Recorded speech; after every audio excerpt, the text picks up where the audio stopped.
Amazing. Well, welcome, everyone. Happy Wednesday. Yes, it's Wednesday. I had a moment. I was like, what day of the week is it? Well, happy Wednesday. It's great to have everyone here. So I do see a bunch of people in the audience already. And some of you are already having conversations, which I love. My name is Stephanie Rullick. I am the founder of Startup Boston. I am very excited to be hosting this event with M&T Bank, so we can talk all about, banking best practices for your startup. And I would really love to know who else is with us. So if you feel like being social, which you might not, depending on your time zone, and I totally respect that. But if you do, definitely feel free to drop your LinkedIn in the chat. Tell people, what you do. Would just love to kind of know what types of companies we have dialing in here and joining us. And as in lieu of introductions, actually, I'm going to have our two fabulous panelists introduce themselves as well. And yes, it might get a little complicated because there's two Davids, but they're both equally amazing. So, David L., can you please introduce yourself? I would love to kick things off with you. Sure. Thank you, Stephanie, and good morning, everybody. Thanks for joining us this morning and for a little fireside chat, as Stephanie called it in the description. I love that term. And it's funny. I actually just moved here from Philadelphia and have now been in Eastern Massachusetts as the regional manager for the branch network in Eastern Mass. And there's a lot of Davids up here who work at M&T. So, David Graves and myself probably won't be the last Davids. You guys will meet from M&T at some point. But we're really excited to be here this morning. A little bit of background about myself, and I'll give a quick overview of M&T in general. So I've been with M&T Bank for 8 years, kind of managing many different offices across, as I mentioned, in Philadelphia, in Delaware. And then recently, as some of you may be familiar with, M&T Bank acquired People's United Bank, which is a stronghold in the New England market. And M&T is new to the market, so you guys may have seen signs popping up over the last 6 months or so, green M&T billboards across the I-90 and other interstates. But as we continue to grow, we're trying to really make our presence known. So, I'm just excited to be as a part of this acquisition in Massachusetts. A little bit about M&T for those not familiar. Overall, we're a top 15 large size commercial bank. We cover anywhere in the geographic range of Virginia up to Maine now with that recent acquisition I mentioned earlier.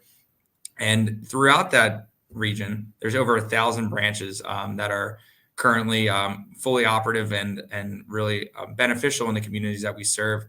And I'll just leave you with this little line that we like to consider M&T Bank. We call it a community bank at scale because truly we like to invest in our time, our assets into the local communities that we're in, whether it's startup community, business community, in those specific geographic regions we cover, which, as you know now, is all in the Northeast. So we're a community bank at heart, but we have the scalability and the resources available to really compete and be able to provide the services that you need to make your businesses more efficient.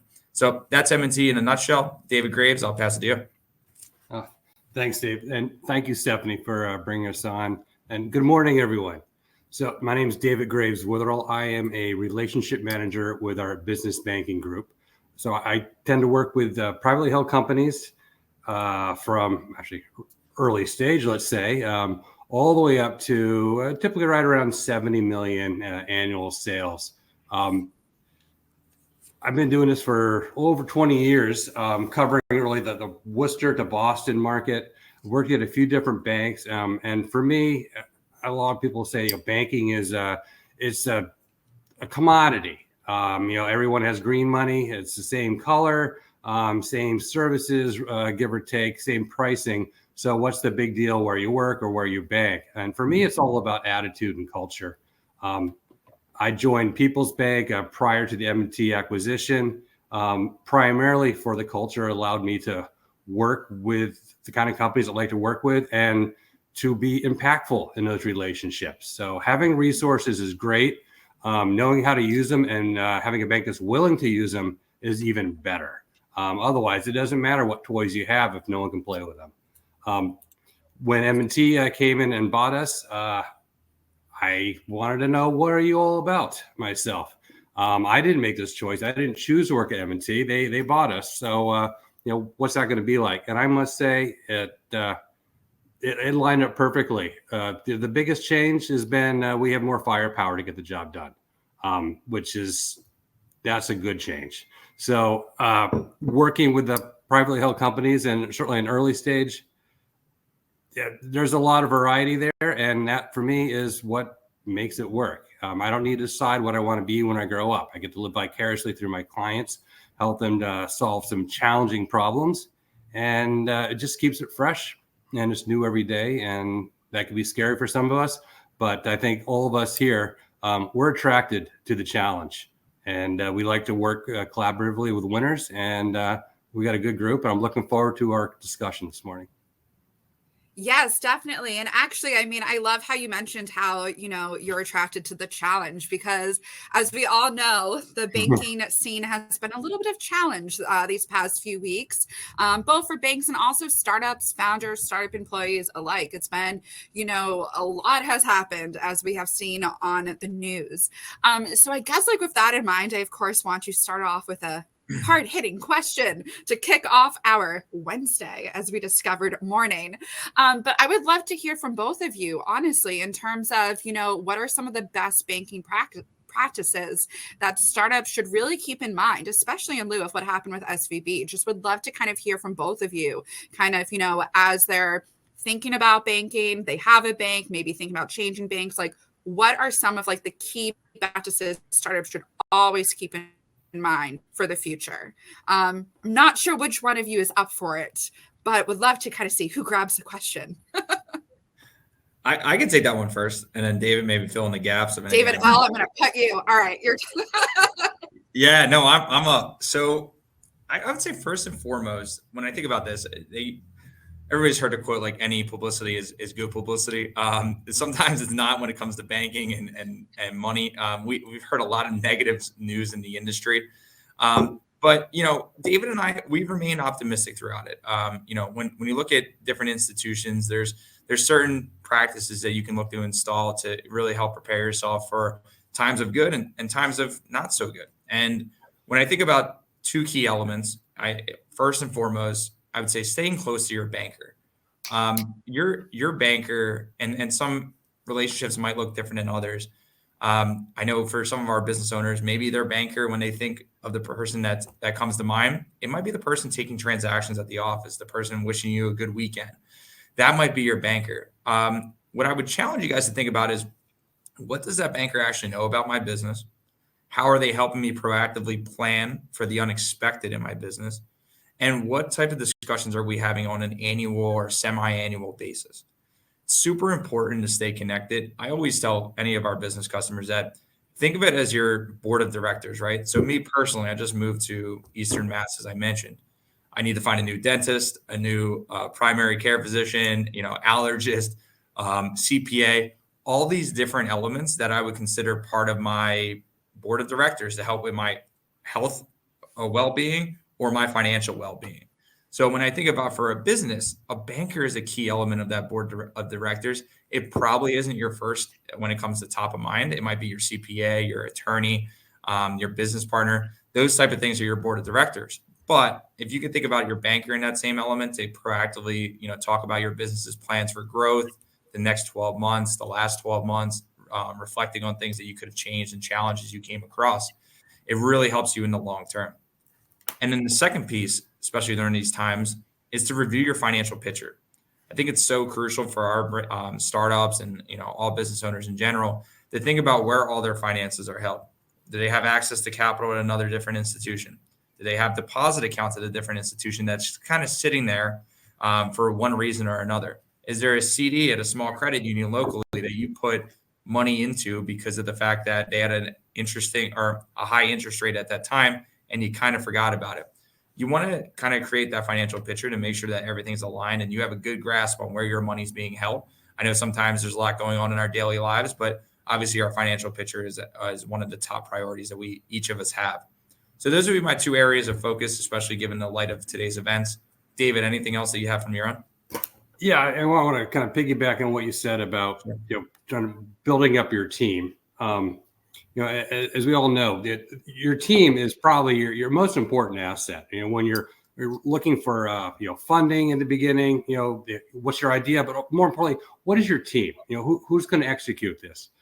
So your banker should definitely be a key member to your team, along with your accountant, along with your attorney, and they should meet, and you should have it coordinated. It's having those relationships is great. Having them work together, much, much better. You're going to actually save yourself a lot of time, money, and heartache in the long run. So I think that's important. And also, you may have a bank, but do you have a banker? To Dave's point, know who you're working with. There's been a lot of change in our industry. There's a lot of turnover. Certainly in our immediate market, there's a lot of turnover in terms of, so who's behind the teller line, who's a branch manager now, do they know me? Make sure, introduce yourself, make them aware of who you are. And if you're working really hard at that and they're not, then that's something to consider as well, because it's a two-way street. I actually have a follow-up as well, as we're kind of talking more and more about building that relationship with your banker. I'm kind of curious from both of you, as a best practice for building that relationship, how often should you talk to your banker? How do you know if the relationship is working? Honestly, this has been very eye-opening for me, because I probably don't have the best relationship with my banker, I realize. So I would just love to learn from both of you just to how to go about even figuring out what you want in that relationship, what to get out of that relationship, how to know if it's working, how often to meet. I know that was so many questions, but I just want to kind of dig a bit deeper, because I'm sure I'm not the only one on the call who does not know. I'll start with that one, Dave, and then I'll let you fill in my blanks. So great question, Stephanie. I think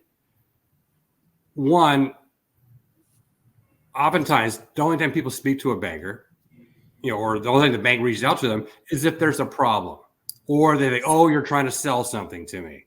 And so, it can be challenging on our end, reaching out to our clients saying, I want to introduce myself, make sure, I understand your business, where you're at, where you're trying to go. So we could make sure that we've got all of our resources lined up proactively for you. That's not a sales pitch. We just want to know who you are, what's important to you, to make sure that, you're getting what you need and what you rightfully deserve as well. So from the clients or customer's perspective, when you go in, you can ask to say, hey, I'm a business owner, or I'm starting a business. I got some questions and I want to make sure I'm talking to the right person. So there might be a very nice person across from you, but they might not be the right person. But if it's a good bank, they'll know who the right person is and be able to get you in touch quickly. So, ask to speak to, your someone in business banking or commercial banking. I think that's number one, is to, ask to speak to the right person. Now, you're not necessarily going to know who that person is, but the person that you reach out to in the bank, whether it's a teller, one of the bankers, a branch manager, they should know and put you in touch right away. At good banks, they work very closely together. They play well in the sandbox together. They don't fight over customers or opportunities saying, gee, I want to make sure I get paid for this. This looks like it could be a good opportunity. That should not be the first point. It should be, gee, this sounds like an interesting company. I want to help them. What are our resources to make that happen quickly for them? You do that, everyone's going to, be okay, in the long run. But you got to think about, who's this customer? What is the right fit?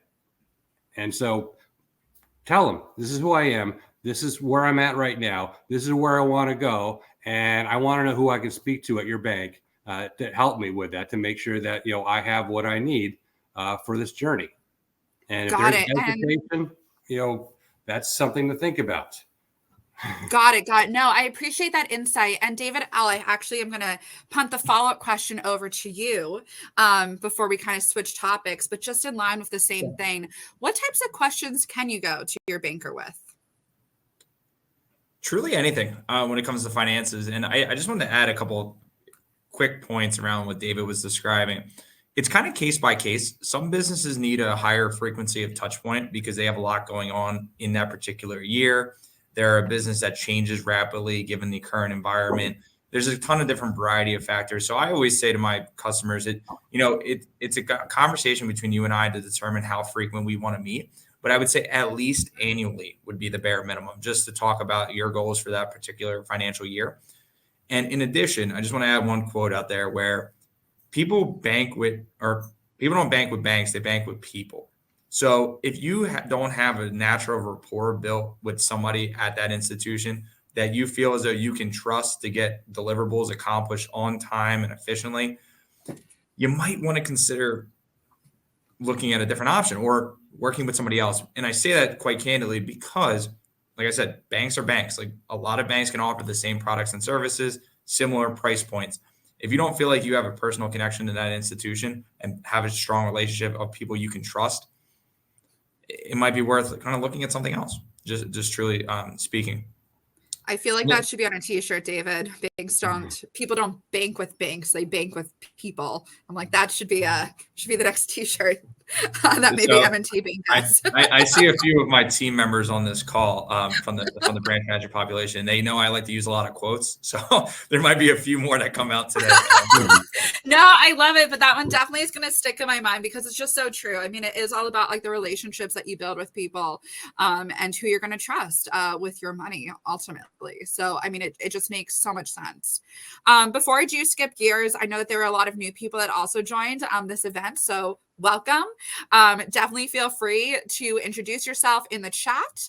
And also over to the top right, you're going to see a Q&A tab. If you have questions that you're like, Steph, why didn't you ask this question?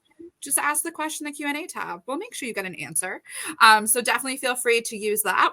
We definitely want to make sure that we're answering all of your questions about banking and financial best practices during this time. So to kind of shift gears a little bit, I do want to switch over to FDIC insurance. I know, super, super fun topics, but necessary. So for FDIC insurance, I think first and foremost, just to make sure everyone is following this conversation, for those who don't know what it is, could one of you please describe it just like in layman's terms, just to make sure we're all starting off on the same page? This is definitely my cup of tea. We've been answering a lot of questions about FDIC, and like you said, rightfully so, right? Given the current environment. So in general, FDIC is the Federal Depositors Insurance Company, and it's a separate entity from the Federal Reserve, but it's backed by the U.S. government. And in short, what it does is provide insurance for customers up to $250,000 in an ownership category of their accounts. I'll describe what that means in a moment. But $250,000 if that bank was going to fail. Like if a bank is unable to pay their depositors, the federal government the U.S. government would step in, and FDIC coverage would come in to make sure that our customers do not lose any funds. So in short, that's what it means.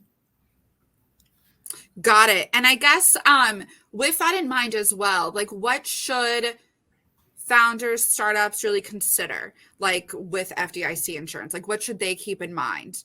Because I know, like, thank you so much for the layman's terms, because I personally had to Google it over the past couple of weeks. I was like, what is this term that keeps popping up? But I would love to kind of know, like, you know, with that in mind, what should the startup community really take away from that knowledge? What should they start thinking about? Yeah, sure. So I'll give you a quick overview because I want to describe it a little bit more. So basically it means by ownership category. And what that means in banking terms is that if I have an individual account, that's protected to $250 at M&T. If I have a joint account, that's protected up to $250 at M&T. And if I have a business account, that's protected up to $250 at M&T. So different asset categories, like I just described as the 3 different account types, you'd have eligibility at the institution you're at for each of those categories. Now, they also have calculators online if you have multiple bank accounts that you can just plug numbers in and get a real overview of what everything it looks like when it's protected. But I'll say this with FDIC coverage. It's not something I worry too much about. And the reason for that is because if you choose a bank that you understand their financial picture, their performance over a number of years that they've been in business, their diversification of their portfolio of different lines of business, different asset classes, you can tune into an annual shareholders meeting and get a good glimpse of what each institution looks like. And then there's also a thing out called credit ratings, which kind of go into a bank's probability of default on the loans that they have outstanding. And it will give you some insight as to what those lending practices are, which can really help you have that peace of mind to say, hey, I might have all my assets at M&T, but I feel really confident about where they stand, because if I look at other institutions and I had money there, I might, think twice about going over that 250 mark. But when it comes to that, I wouldn't worry about it too much if you invest in the right banks and have your deposits, safely held with a strong institution. David Graves, do you have anything to add off of that? Yeah, a couple of things. I think, insurance is important. There's a lot of questions. Is 250,000 per ownership class? Is that really enough? Should there be more? And I guess it really matters, in times of stress, depending on where you're at, what bank. I've been fortunate. I've worked at a few different banks, and I've worked at some large, too big to fail, and I've worked at some smaller banks as well. And I think it really comes down to being comfortable with who you're with, and knowing the bank as well. So, their funding sources, I would say M&T, a vast majority of our deposits are going to be under 250,000. So that kind of diversification means, a vast majority of our deposits then, therefore, are actually insured. It's some banks have a much higher concentration of large accounts. SVB is one of them. And that's because, the nature of their business and who they went after. There were a lot of venture-backed companies who had millions. So we have one client with 4 or 5 million in deposits. That's not all insured, just the first 250,000. So a lot of theirs was not guaranteed, and it's because of they have the diversity of deposit accounts. They just had a high number, but not that many accounts. So with us, I think it's a big differentiator right there in terms of how comfortable do you feel. Do you need to have 100% of your deposits insured? Well, at some banks, I would say it's probably a really good idea, but I don't think it's a need to have necessarily if you're working with the right bank. And there's different ways of going about it. I mean, you sort of can structure accounts. You can there's different programs out there. You can set up a sweep and put your money in U.S. Treasuries, which is basically guaranteed by the U.S. government. So there you go. There are different strategies, above and beyond FDIC insurance. How important should it be to you? Part of that really is going to depend on who you're banking with, to be honest. I appreciate both of your insights on this subject, and I know that we could definitely go down the rabbit hole even more. But just because I know we have more to cover during this time, I am going to switch gears. But again, for everyone out there, if you have questions, please definitely use that Q&A tab to the top right. I see a couple that came through. We'll definitely circle back to some of those when the timing is right for the conversation, but I don't want to miss anything. So if there's other questions you have, definitely please feel free to use that Q&A tab. To kind of switch gears, because I know we're talking a lot about, people have funds in one bank. They might be, in the process of reevaluating their relationship. Is there anything startups, founders should consider before really thinking about taking the money from one bank and transferring it to another bank? Because that can definitely be tricky. Would just love to kind of know what they should think about before they pull that trigger. I can go first on this, David. All right. First and foremost, you guys kind of have seen the theme, right? Develop a lead contact. That would be first and foremost. We've seen it before, and don't close your account at the old bank right away. That's like rule number one. Don't do that. We've seen it before. Somebody might be, an eager business customer, switch banks. They might close their account at the old institution, come over to a branch at M&T and say, hey, I want to open an account. I have payroll due on Friday. Don't do that. Don't do that. So take time to really strategize and research who you want to work with, develop that relationship. typically what we see is somebody meet with like David or David myself or David Graves and kind of talk through what M&T can bring for their business. And then what we do is, we set up a plan of action. And usually this plan of action takes about, I would say, to be safe, 30 to 60 days. And the reason for that is because we can set up your accounts. We go through all that KYC, business entity verification, all that good stuff. But then we're really doing you a disservice if we don't go over all the different services that we can offer. We have, wire capabilities, ACH capabilities. Big thing is fraud protection. I'm remiss if I don't talk to all my customers about how to protect their accounts. So when I think about this, implementation of those services, the account setup, contacting your vendors and allowing them to know like, hey, this is going to be my new account number for any debits or credits that are coming there. That whole process takes about, 30 to 60 days. It moves as fast as you want it to as the business owner. But I would say first and foremost, develop that lead contact and do not close out your account right away until the other one is established. Yeah, I think absolutely. that's wonderful advice. I could definitely see someone being a little excited and be like, all right, I'm good to go. So thank you, honestly. Like it's a small thing, but so important to remember. And Dave Graves, what else did you have to add to that line of thought? So I think Dave's right in terms of the time frame. 30 to 60 days. It can go faster. Sometimes it has to go faster. But really, if you're thinking about changing a bank, this is a big opportunity because chances are, you start out with a bank where you had your own personal account. You didn't really put a lot of thought into it. Is because in the beginning, I just need a place where I can write checks and make deposits, and there probably not a lot of effort went into it because you didn't have a lot of needs, but when things go right in your company, things start to move fast. And then it's hard to catch up in terms of, am I with the right bank? Do I have the right services? Is the platform I'm on one I can grow with, or do I need to start all over again and change platforms? Or now I get migrated to a different group within the bank where I don't know anybody. So if you're going to change a bank, it's an opportunity to figure out what's important to you.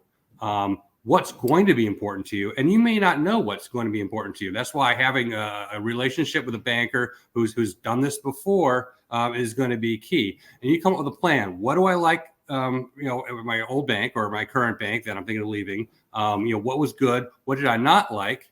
And come up with a plan. And if you're working with the right banker, they're going to help you with that plan, and you're not going to have to figure it out on your own.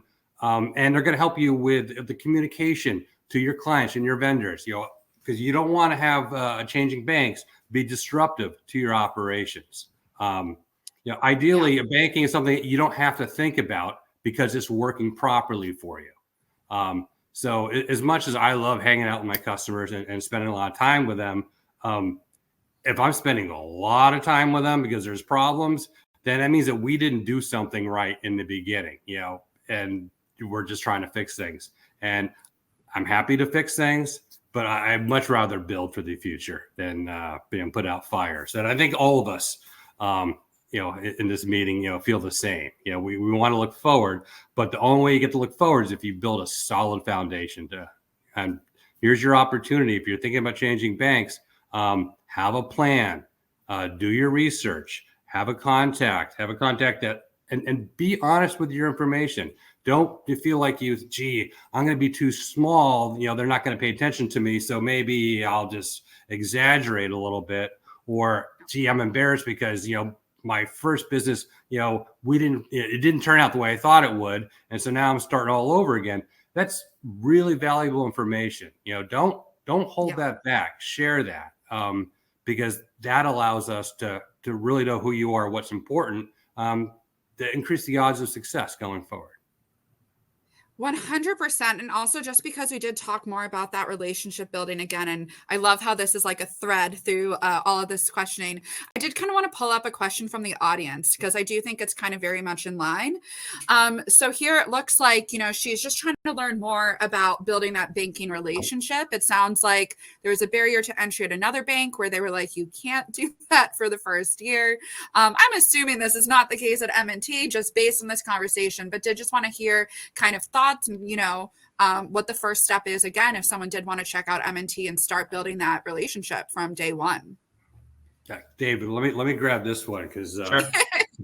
this one speaks to me. So you shouldn't have to have an account for any period of time before you can start building a relationship. That I'm curious, maybe, and Donna, you please correct us, if I'm wrong. Was this more a question of trying to get credit, and they want to make sure that you've been with them or in business for a year before you do that, or maybe it's just because there again it depends on what bank. A lot of banks will not lend to a new business without history. Banks, our money is really cheap. It's really cheap because we're very conservative, which means we look for past performance as indicator of future performance. And when you're just starting out, you don't have that past performance. So what do? What are the funding sources? And here's where a lot of banks will start to differentiate themselves. So there's a program by the U.S. government, the Small Business Administration, the SBA, is a guarantee program which allows banks to say yes on a credit request that normally they would have trouble with. Either it's too big, there's not enough history, etc. But within the SBA program, banks we'll treat it differently. It's not always the same. Just because something's allowed by the SBA doesn't mean that Bank A is going to do it, or Bank B won't do it, but Bank A will do it. So there's some discretion. So you have to follow, you can't go outside of the SBA, but you don't necessarily have to be as generous as the SBA guarantee program allows. So that's something to consider when looking at a bank and trying to build a relationship is, especially as a startup, is are they a preferred SBA lender? If they're not, they may offer SBA, but they don't underwrite it. They have to send it off to the SBA to underwrite, and so there's a disconnect right there. And there's also a time lag, and I don't think any of us feel like, oh, gee, I wish my credit application would take a little bit longer. I'm enjoying this so much. I don't want it to end. It's so. You shouldn't have to wait a year to have a relationship. You don't have to wait, necessarily to have credit conversations. If you're working with the right bank and understand, there's a variety of funding sources. The cheapest ones, the ones that you're not going to have to give up equity for, they're going to be conservative, and that's why they're cheap.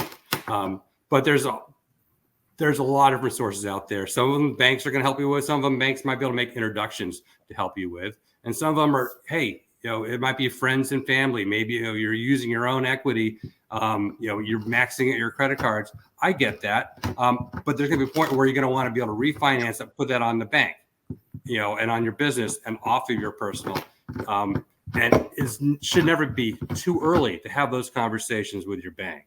So hopefully that helps answer this question for Donna. And also, okay, so I'm going to bring up a question. Full disclosure, I'm not sure if this is the best place for it, so please tell me if I'm wrong, and then I can definitely source and make sure we get his answer otherwise. But basically, I did just want to kind of bring this one to light because I did see someone else seconded his question and also wanted it answered. So, in short, his question is, in light of rising interest rates, what type of new funding instruments are being rolled out? So I guess like the way I read this personally is like on the bank side, is there, how would loans work? How does lines of credit work, especially if you're thinking of changing it from one bank to another? I'm not sure, David L. I think David G's. Yeah. He's with his partner in crime. But I was just curious, would love to kind of hear your thoughts on this.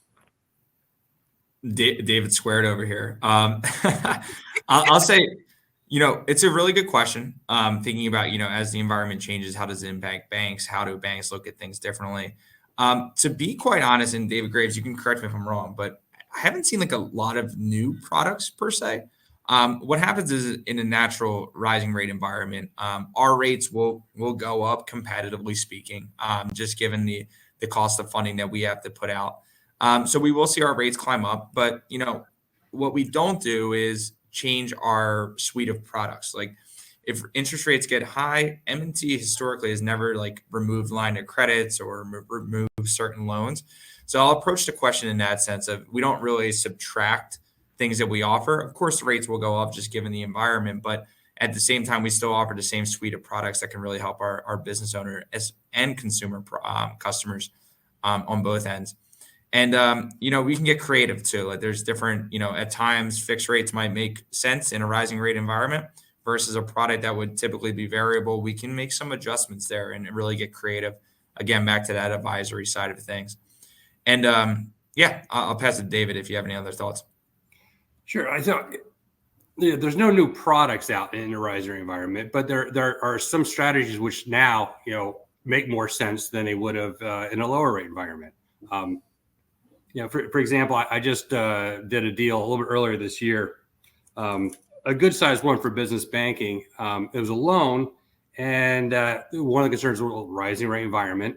And so, we looked at, the cost of funds, and like a 5-year was actually higher than a 10-year. So why not do a 10-year? You don't have to worry about refinancing it. You're locking in a rate and it's fixed, and you do it for 10 years as opposed to 5 years. 2 years ago, the 5-year would have been cheaper. You say, you know what? I'll do the 5-year cheaper, and then 5 years from now, hopefully the rate environment won't have changed too much, and I'll be fine. But honestly, the interest rate really is just the cost of doing business. And I know right now it seems high because it really went up rapidly, in a year's time. But historically, rates really are still on the low side. And I'm just going to, age myself with that comment. Dave might not know how average and actually somewhat low our rates are, but they're not that bad. But you need to have a strategy. So you can fix a portion of your loan and float a portion. You can. There's a lot of different strategies you can employ, and again, it depends on what your needs are. Also, your understanding too. If we're going to do something crazy, not crazy, but it could be a little challenging for some of us with fixing a floating loan with a derivative swap where you're swapping the rate with investors on the market. It has to, the product has to be suitable. You have to understand what you're doing, and it has to make sense. And if you don't really understand it, probably don't do it, because that's how people get into trouble. That's how banks got into trouble. That's how banks got all of us in trouble going back in 2008. So there's not really any new products in a rising rate environment. It's just that certain strategies are going to make more sense. It's a fluid situation. And so another reason why you want to speak often with your bankers, hey, in this environment, am I in the right products? Am I priced right? Does this make sense? Because you get locked into a fixed rate product and rates drop, you're going to want to take advantage of that. But chances are, the bank is counting on that money, that interest coming in. And so if you close out that loan and refinance it, especially if you refinance it with another bank, there's going to be a prepayment penalty. And so that needs to be part of your conversation. That might be part of your conversation before you actually sign on the loan. You might want to try to negotiate. So is the standard? Yeah. But can we have a conversation about this? Does it have to be, 5% of my principal for the first year, 4, 3, 2, 1? Can we talk about this? And Dave, you're not going to know if you don't ask. I was actually going to say, just because you kind of lined it up perfectly, I did want to go back to the loan topic. And honestly, like what I would really love to know is, like, I know we talked already about transferring funds from maybe your current bank to a new bank. I know a lot of other people too, with the loan point, are thinking about, all right, should I transfer, my current loan from my current bank to a different bank? What should I know before doing that? I would just love to kind of, again, chat about what a startup should consider before potentially changing a loan from one to another. Let me start in that one because it goes right in my wheelhouse. So a couple of things. One,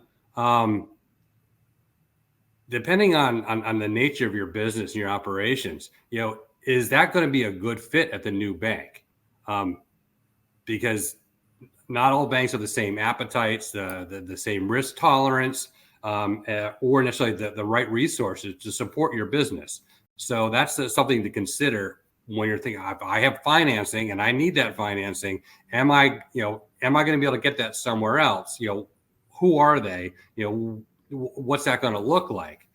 So that's, yeah, they're a bank. They do loans. Will they do a loan to me? That's an important consideration, especially on early stage where it can be a little bit trickier in terms of lining up the resources for financing. Two, depending on when you got that loan, if it's a fixed rate loan, chances are it's going to be more expensive now. So, do you really need to change? Or are you just feeling everyone's changing now? It's a panic and there's a lot of noise and maybe I should do this too. But is it really something that you should do or something that, you're thinking about because other people are doing it? If you're not comfortable with your bank, that's important, but if you are, then maybe just stay there, and stick it out. Because there's something that helps build a relationship too. Banks want to stand by their clients and clients want to stand by their banks when it's a good relationship. So think about, can I get the credit somewhere else? Is it going to be a good fit? Is it going to be more expensive? There might be a prepayment penalty as well. Factor that in. Now, if you need to move, you need to move. But if you don't need to move, the only reason why you should change banks is because you're going to get something that's better than what you have. If you're not improving it, why are you doing it? Because it is work. Even when you have a supportive bank helping you with the plans, with the migration, there's still some work. When I speak to prospects, oh, gee, I don't know if I want to change banks. It's really tough. I ask them, so tell me about your last experience changing banks. Oftentimes, they've never have. They just, they imagine, it's tough. And it certainly can be if you're doing it for the wrong reasons or with the wrong bank or without a plan.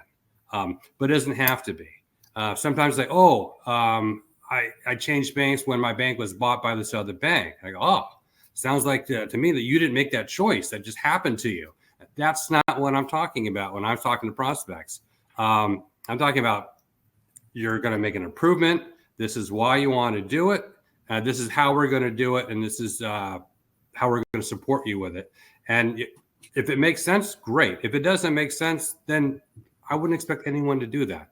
As nice as I am, I don't expect people to, change and come over to me because, they want to go out for a beer after work. We can do that anyways. You don't have to change banks for that. No, I love that. And thank you so much for that insight. And I think one of the things I definitely, want to touch upon, just because the thread in this whole conversation is really kind of, building that relationship with your banker, right? And really kind of, making sure that the bank you have is providing what you need as a founder, what you need as a startup to really help you get to that next level of building your company. So one of the questions I really definitely want to touch upon here is, not all banks are the same. I think we've established that throughout this conversation. I think, a lot of founders and startups already know that as well. So during this stage of, either thinking about changing banks or, maybe you're a new founder and you're thinking of opening up your new business account, I would just love to know, what are some types of questions that founders should go to the bank with to figure out if they are going to be good for their startup or their business checking account? Would love to kind of hear from you, like what type of qualifying questions they should be asking. Yeah, really good question, Stephanie.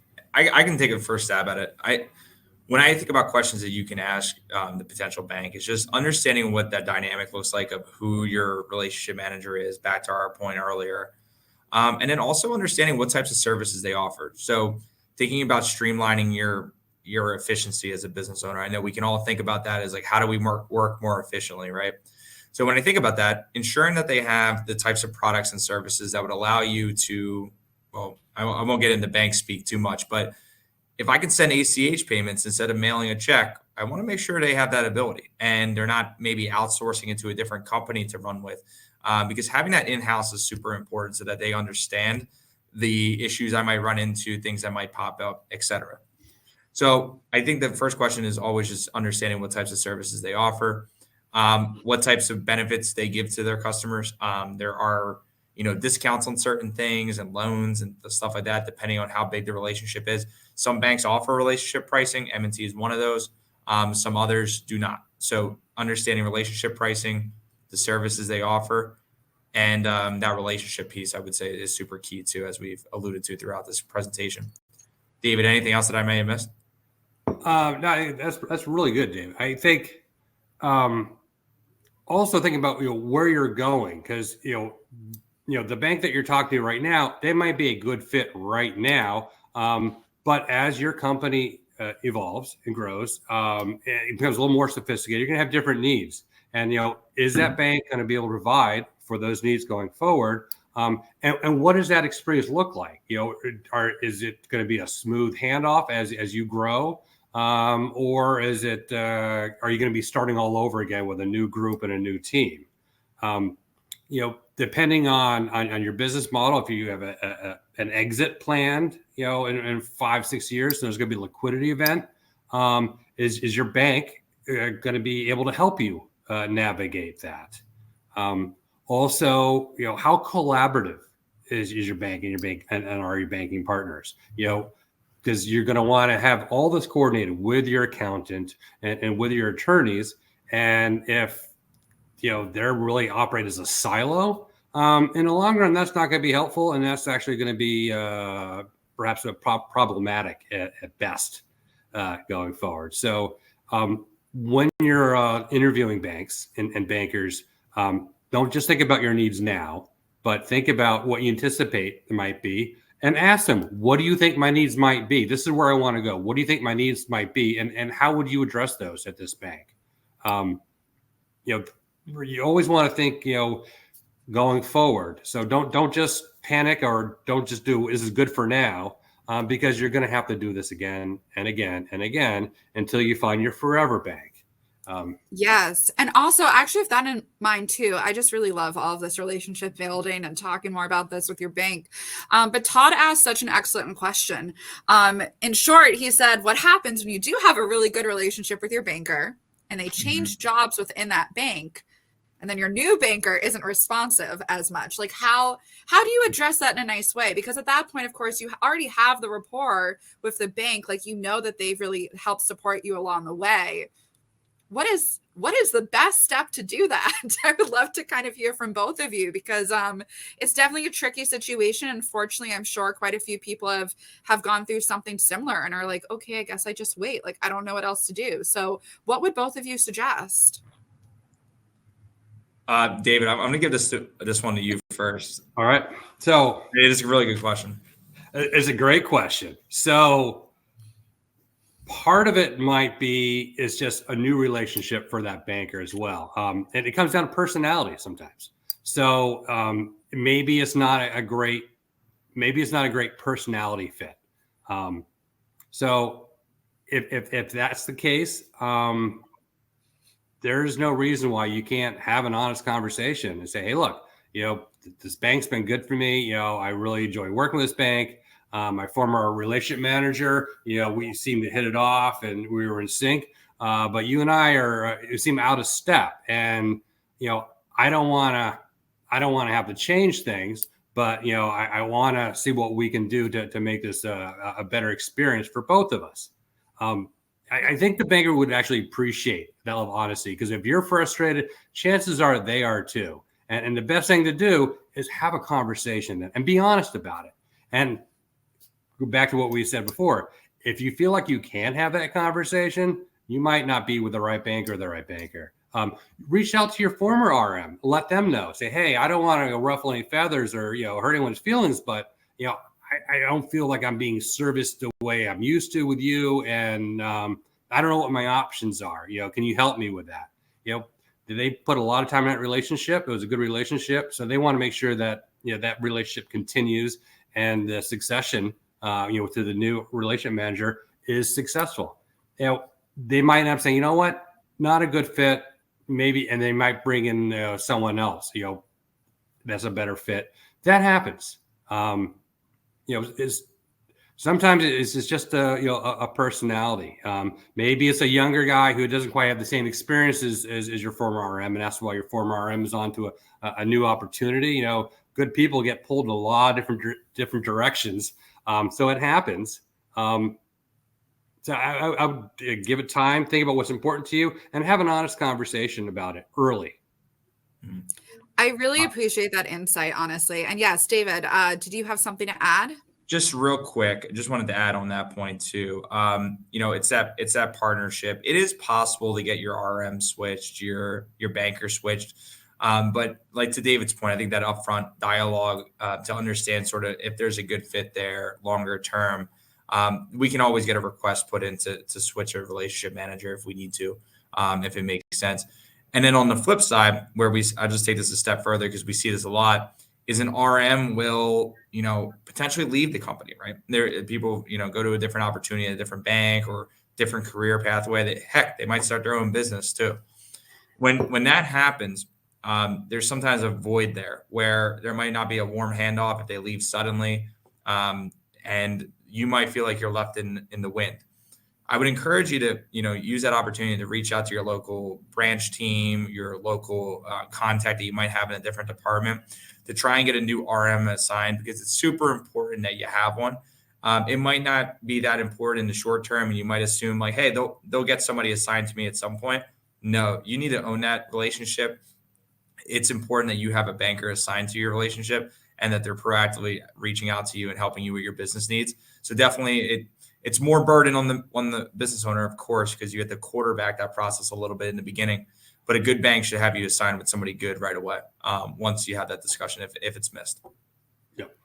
Definitely. And I know that we are coming up on time. And for everyone out there, I do know that there were some questions left unanswered. Don't worry. I have those questions. I'm going to share them with both of our Davids here. They will circle back with you and make sure that they answer those questions for you 1,000%. So don't feel ignored. We want to make sure you have questions answered. We're just coming up short on time.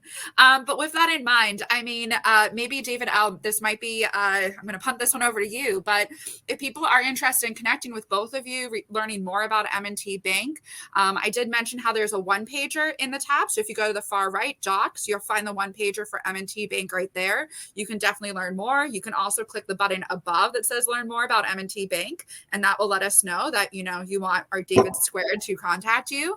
But David L, is there anything else that people should know about, M&T Bank contacting you, how to best reach out to you for conversations? Sure. Thanks, Stephanie. I would say easiest contact. I know a lot of you probably saw this event come up on LinkedIn, right? So if you're on LinkedIn, shoot me a message. I'm tagged in those posts.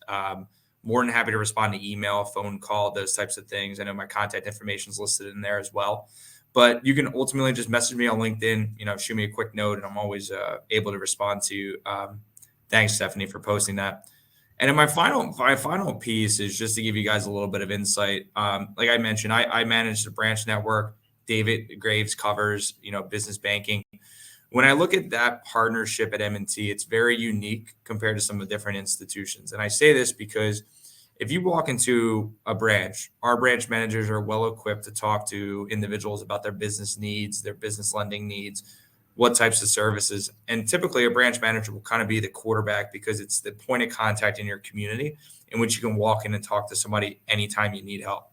So the branch manager typically quarterbacks that process and then partners closely with somebody like David Graves to help that business in their needs. And my branch teams are activated to really be involved with that process from start to finish and beyond. So when I think about it, I always deliver on M&T brings a team approach to it. You're not just going to have one person. So in that situation that was described earlier, if your banker leaves, there should be somebody else you already know who's connected in that team approach. And that's what we do really well. So I just wanted to share that with you for those of you who might be thinking about like, what is the differentiator there of M&T versus other institutions? We do that piece really well. 1,000%. And David Graves, I saw that you also dropped your cell phone number in the chat, so people can definitely reach out to you too. But is there anything else you'd like to add about working at M&T Bank or how they can best reach out to you? I think, you can reach out to either one of us. We work really well together. I think one of the big differentiators for our bank, M&T, in our market is that partnership between the business banking line, my line, and our retail branch line. We collaborate together for the benefit of our clients. So it's not a competition. It's not like if Dave's team does a loan, then I miss out, or I do a loan because they refer it to me, then they miss out. It's a win-win, and it's all built around the client experience. So I think that's probably my biggest takeaway working for M&T and why I still work at M&T. Changing banks is tough. As a banker, changing banks and employers is tough. You don't want to do it, but you want to be able to be effective. You want to be able to work with companies, that you want to work with, that companies that matter, and you want to be able to play an impactful role. And I'm able to do that at M&T. And yeah, I love to be able to share my my experience, and support that I have with the right companies. So it'll just reach out to us, have a conversation.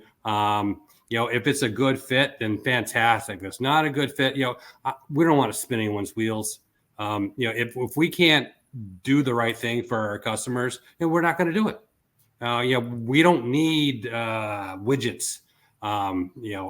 That's for us. We look for relationships where we can play an impactful, helpful role.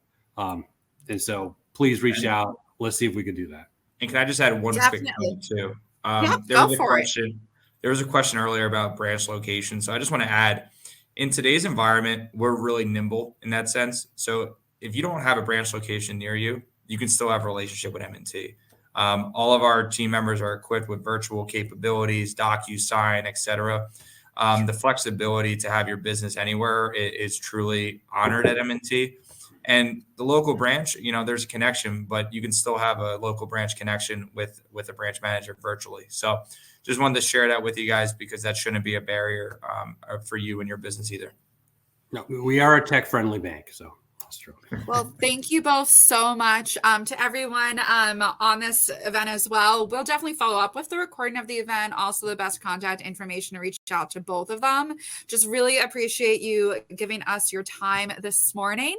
And I hope you have a fabulous rest of your day. Otherwise, you will see that email come through a bit later. Probably this evening. I'm going to be realistic. This evening, not going to overpromise. But you'll see that all come through this evening. Thank you all so much. And David, thank you both for your time. We're all going to click that behind the scenes sneak peek, leave stage button now on the bottom right. And I'll see both of you soon. Thank you all again. Have a good one. Thank you, everyone. Have a great day.